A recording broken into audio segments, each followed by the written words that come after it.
While the controversy over Rohit Sharma refuses to die down, I do believe there is a solution to this problem, or if you would like, if I can phrase it differently, there is a long term solution to the problem which is facing Indian cricket or Team India in particular. It all began, if you recall, in the 2019 World Cup, where India got knocked off in the semi finals. But till then, there was one player who played a brilliant hand, and that was Rohit Sharma. He hit hundreds, he steered the team superbly, and we kept winning till the Kiwis knocked us out. I believe, and I strongly believe, that India needs split captaincy. Again, if you remember that when India got defeated by the Kiwis, there was a lot of talk about split captaincy. There was a certain controversy that maybe Virat had made a wrong call by not getting in Ambati Rayudu at number 4. There was also a talk that earlier Virat had dropped Ambati Rayudu for not being able to pass the yo-yo test. Maybe it was a joint decision, but Rayudu couldn't make it to the team because he failed a yo-yo test. That was not the case in the 2019 ODI World Cup. He was kept on standby, but he wasn't called in. So Vijay Shankar came in his place. After that, if you remember, Virat Kohli was supposed to take a break from the game, but he did not. He went on an overseas tour as captain, and it was then said and reported that maybe coach Ravi Shastri may have advised Virat Kohli to not miss the tour. Since then, there has been a quiet, sort of muted discussion as to whether India needs a split captaincy or not. I feel it does need a split captaincy, which is Virat Kohli continues to be the captain in the tests and then bring in Rohit Sharma as a captain in the ODIs and the T20s. There are a couple of reasons behind it. First of all, Rohit Sharma is one of your best batsmen, one of your finest players in white ball cricket. Of course, he's proven himself in Test too, but he has a very fine understanding of the game. He has, in IPL, led his team, Mumbai Indians, to a couple of IPL titles.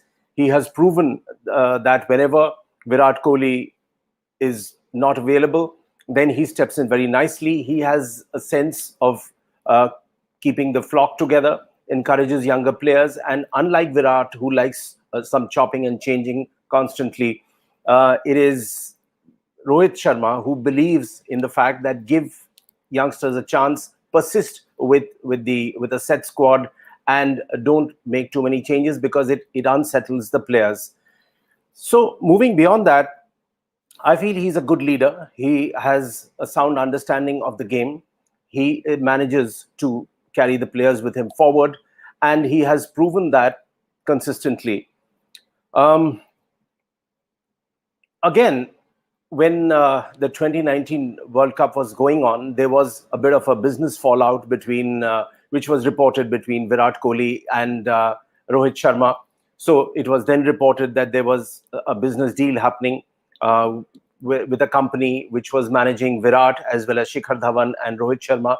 At a point, Shikhar Dhawan and Rohit exited, and Rohit unfollowed Anushka, who was Virat's wife, and he also this social media storm that erupted at that point in time spoke about a larger fallout.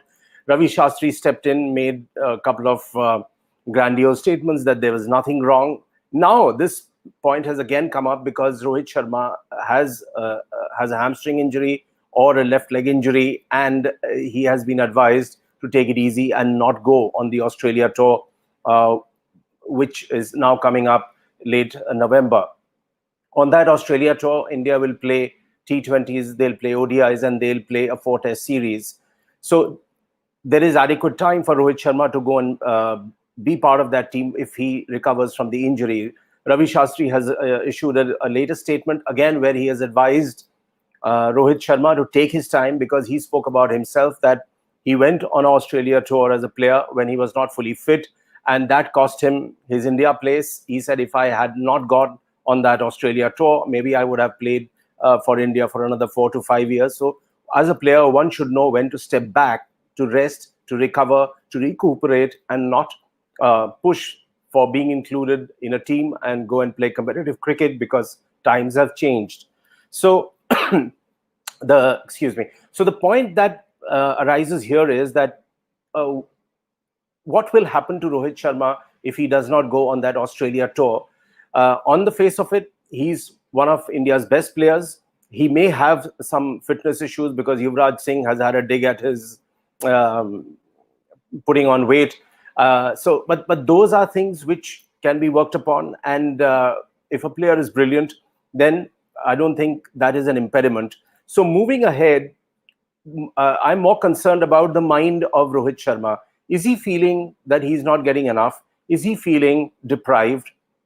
And for the larger good of Indian cricket, I do sincerely believe that a split captaincy should happen. This is the right time.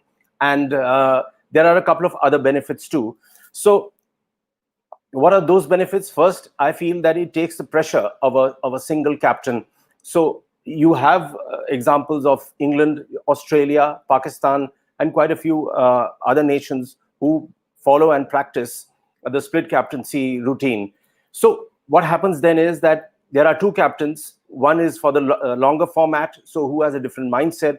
There are a couple of players who only play in the test format. The team changes considerably for in the shorter formats. So if you have a separate captain who has a better understanding and tango with those players, it might help. It might take the pressure of Virat continuously being captain in all three formats, which he has done so far. And this is not I don't mean this as a criticism of Virat, who is easily one of the finest batsmen in the world today. He's a proven entity. But I do feel that a separate captain in Rohit might be more useful for India because he brings in a different thinking. He wears a different thinking cap. He would be working with a different set of players. He might have a say in who those players would be. And India might stand to gain from that. It also brings in a different skill set. It brings in a certain different mindset.